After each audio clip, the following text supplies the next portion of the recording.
juga dengan naik mobil. Saya tidak akan pernah nyasar atau tersesat.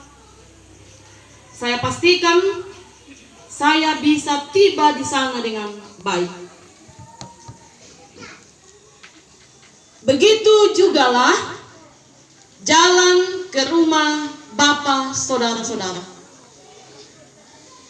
Kita tahu jalan ke sana yakni hanya di dalam dan melalui Yesus Kristus. Jalan ke sana, saya ulangi sekali lagi, hanya melalui Tuhan Yesus Kristus. Kalau kita melihat bacaan kita pada malam ini, di sini Yesus menegaskan dirinya sebagai jalan, kebenaran, dan hidup. Yesus tegaskan bahwa Dia adalah jalan, bukan sekadar penunjuk jalan.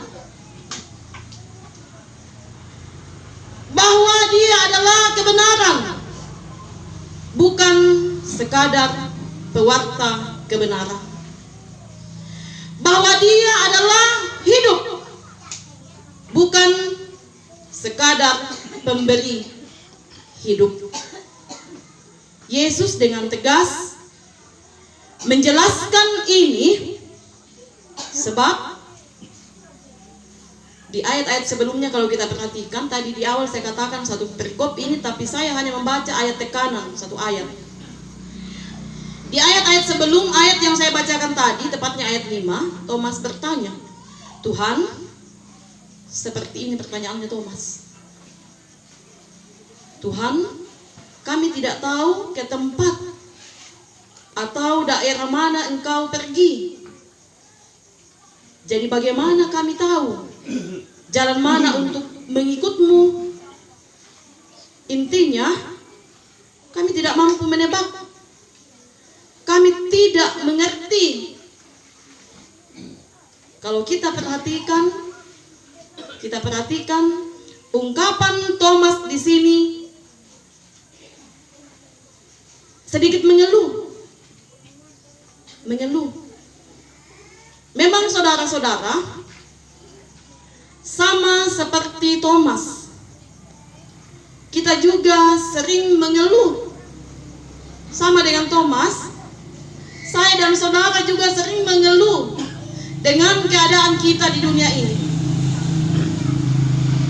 Kita mengeluh tentang sakit penyakit kita yang tidak pernah berkesudahan, kegagalan yang selalu kita alami, kekalahan yang selalu kita rasakan, dan lain sebagainya.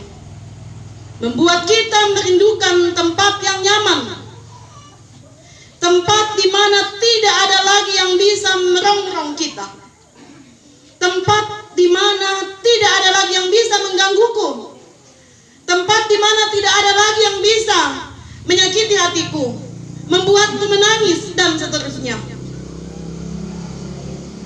Nah, saudara-saudaraku yang terkasih, hanya Tuhan Yesuslah yang tahu jalan ke tempat itu, sebab Ia berasal dari sana.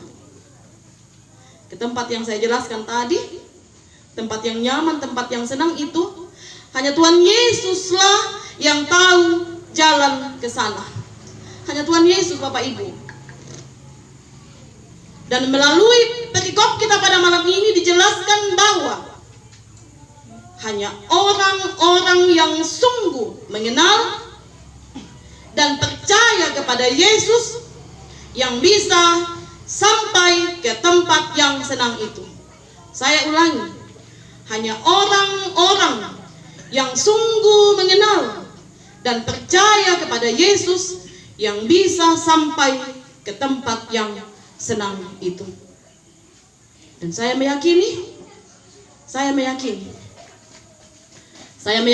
ibunda tercinta, mama tuanya Kesa, dan ayahanda tercinta sudah ada di tempat yang senang itu. Saya meyakini ibunda tercinta juga ayah terkasih sudah ada di tempat yang senang itu. Sekarang saya mau bertanya, ada Mama Kesa di sana. Apakah saudaraku Mama Kesa merindukan orang tua kita ini, ibunda terkasih kita ini? Sangat rindu. Apakah mau berjumpa? Yadi, Mama Kesa, Ulfi, keluarga besar tentunya. Apa yang dijawab oleh Mama Kesa tentunya itu juga perasaan kita semua. Tetaplah hidup di dalam Yesus Kristus. Tetaplah setia mengikut Tuhan Yesus. Tetaplah setia dalam iman percayamu kepada Tuhan Yesus Kristus. Sebab hanya di dalam Yesuslah kita bisa tiba di rumah Bapa dan akan berjumpa lagi. Kita akan berjumpa lagi dengan semua orang-orang yang kita kasihi, yang sudah mendahului kita. Kita sangat rindu berjumpa dengan mereka. Oleh karena itu, jalannya tetaplah hidup di dalam Yesus Kristus. Tetap pertahankan iman percayamu kepada Tuhan Yesus Kristus. Sebab hanya di dalam Tuhan Yesuslah kita bisa tiba di rumah Bapa dan akan berjumpa kembali dengan semua orang-orang yang kita kasihi, yang sudah mendahului kita. Demikian firman Tuhan pada malam ini. Mungkin sangat singkat dan tidak jelas. Tuhan yang menolong kita memahaminya dengan baik dan betul-betul menguatkan rumpun keluarga besar di tempat ini, bahkan menguatkan kita semua. Amin.